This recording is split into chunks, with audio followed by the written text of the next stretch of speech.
بسم اللہ الرحمن الرحیم۔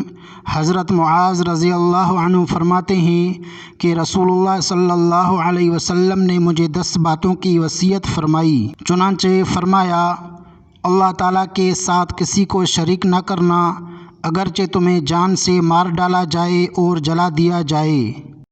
اپنے والدین کی نافرمانی نہ کرو، اگرچہ وہ تمہیں اپنے اہل اور مال چھوڑ دینے کا حکم دیں۔ جان بوجھ کر کوئی فرض نماز نہ چھوڑو، کیونکہ جو آدمی عمداً نماز چھوڑ دیتا ہے اللہ تعالیٰ اس سے بری الذمہ ہو جاتے ہیں۔ شراب مت پیو، کیونکہ شراب تمام برائیوں کی جڑ ہے۔ اللہ تعالیٰ کی نافرمانی اور گناہ سے بچو، کیونکہ نافرمانی کرنے سے اللہ کا غصہ اتر آتا ہے۔ جہاد میں دشمنوں کو ہرگز پیٹھ نہ دکھلاؤ، اگرچہ تمہارے ساتھ کے تمام لوگ ہلاک ہو جائیں۔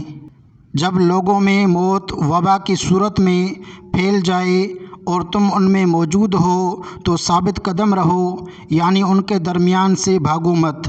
اپنے اہل و عیال پر اپنی وسعت کے مطابق خرچ کرتے رہو۔ تأدیباً اپنا ڈنڈا ان سے نہ ہٹاؤ، اور اللہ تعالیٰ کے معاملے میں انہیں ڈراتے رہو۔